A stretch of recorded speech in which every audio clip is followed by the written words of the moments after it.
Assalamualaikum warahmatullahi wabarakatuh. Perkenalkan, nama saya Febiara Yusafitri dari jurusan Psikologi Islam dengan NIM 2130306022. Baiklah, di sini saya akan memperkenalkan sebuah sejarah peradaban Islam, yaitu kuburan panjang Tuanku Balindong yang berada di kampung halaman saya sendiri, yaitu Nagari Paninjauan, Jorong Tigo Suku, Suduk Bawah Tampai.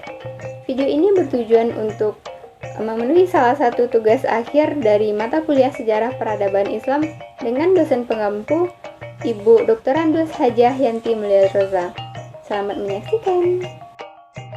Kuburan panjang Tuanku Balindong adalah salah satu peninggalan sejarah peradaban Islam yang berada di kampung halaman saya, yang bertempatan di Nagari Paninjauan, Jorong Tigo Suku, Suduk Bawah Tampai. Nama beliau Sapaguruan 7 orang, anak bungsu Syekh Bahanuddin yang berguru ke Aceh, Muhammad Hatta. Beliau adalah seorang guru kuno yang ilmunya gabungan antara Sunian, Qulaan, Taram, dan Kotutuo yang berpedoman kepada kitab suci Al-Quran. Tuanku Balindong memiliki nama asli Khairul Mukminin. Beliau meninggal pada abad ke-17, kurang lebih 350 tahun yang lalu. Tuanku Balindong memiliki kampung asli atau berasal dari kota Bukit Tinggi. Pada awalnya, Tuanku Balindong adalah seorang ulama yang sering memberikan ceramah agama di daerah Batipua.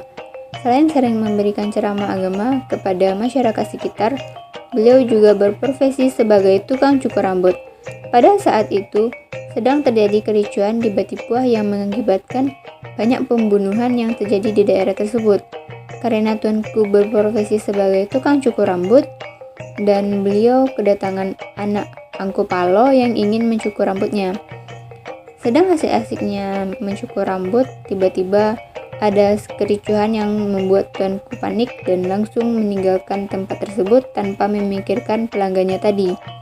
Karena hal tersebutlah membuat hasil potongan atau hasil cukur yang tidak rapi membuat Angku Palo marah dan mencari tuanku. Oleh sebab itu, tuanku langsung lari ke perbatasan antara Andaleh dan Paninjauan. Dalam istilah orang dulu yang disebut dengan lareh atau perbatasan. Hal tersebut terdengarlah oleh masyarakat Paninjauan.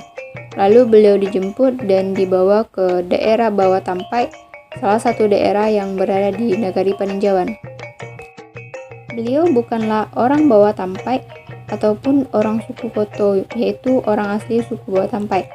Karena tuanku adalah seorang syekh atau seorang ulama yang datang ke negeri tersebut tanpa membawa apa-apa, maka orang Tigo Jini atau orang asli suku Pisang, suku Koto, dan suku Sikumbang mewakafkan tanah sebanyak 4 tumpak dalam istilah orang Paninjauan itu sendiri.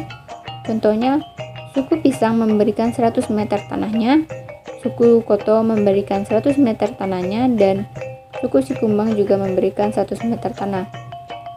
Dan itulah yang diwakafkan atau yang diberikan kepada Tuanku Balindong.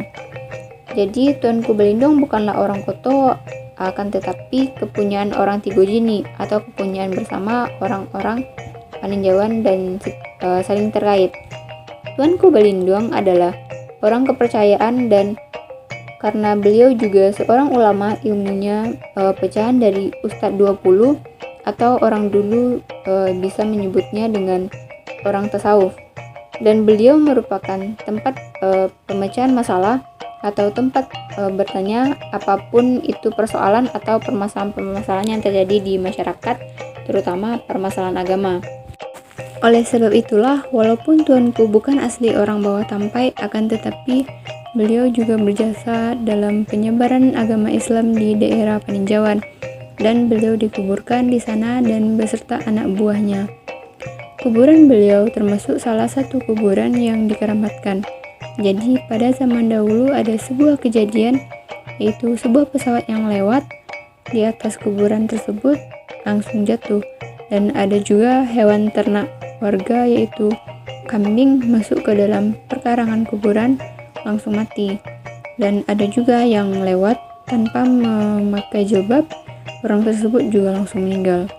Pada dahulu, jika akan terjadi suatu bencana, maka kuburan tersebut akan berguncang sangat kuat.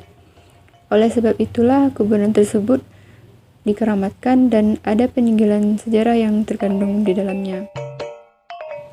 Baiklah, sekian yang dapat saya sampaikan. Semoga video ini bermanfaat dan menambah wawasan mengenai sejarah peradaban Islam, terutama yang berada di negari peninjauan. Wassalamualaikum warahmatullahi wabarakatuh.